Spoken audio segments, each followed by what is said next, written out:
क्लीं ॐ।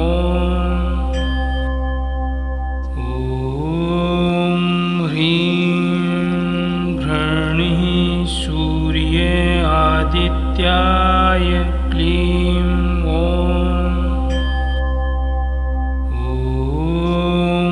ह्रीं घृणिः सूर्ये आदित्याय क्लीं ॐ।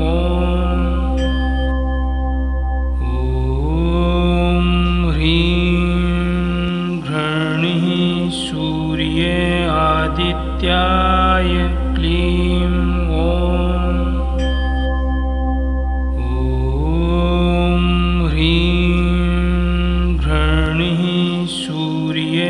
आदित्याय क्लीं ॐ।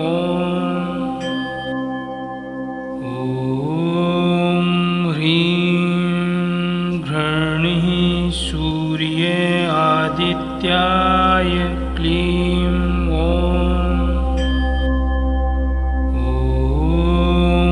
ह्रीं घृणिः सूर्ये आदित्याय क्लीं ॐ। आदित्याय क्लीं ॐ। ह्रीं घृणिः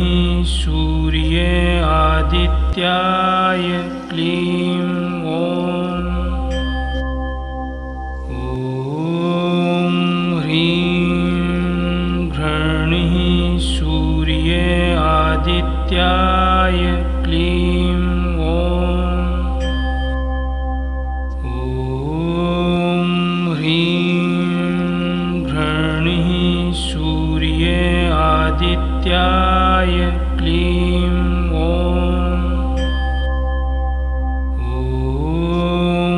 ह्रीं घृणिः सूर्ये आदित्याय क्लीं ॐ।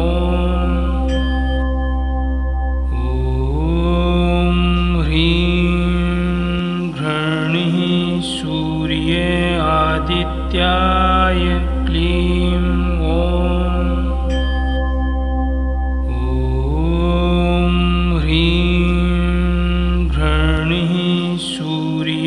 आदित्याय क्लीं ॐ।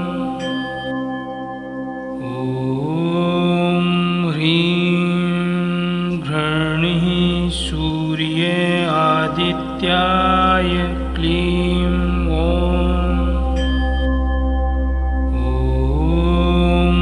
ह्रीं घृणिः सूर्ये आदित्याय क्लीं ॐ।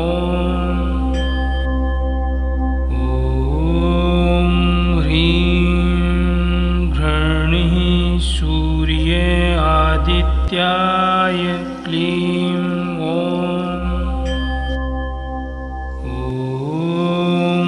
ह्रीं घृणिः सूर्ये आदित्याय क्लीं ॐ। ह्रीं घृणिः सूर्ये आदित्याय क्लीं ॐ।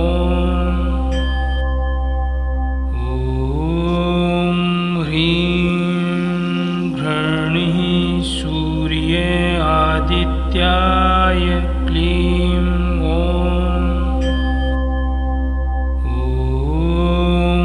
ह्रीं घृणिः सूर्ये आदित्याय क्लीं ॐ।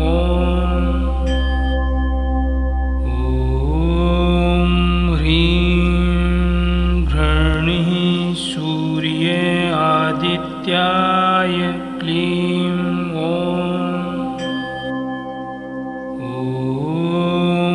ह्रीं घृणिः सूर्ये आदित्याय क्लीं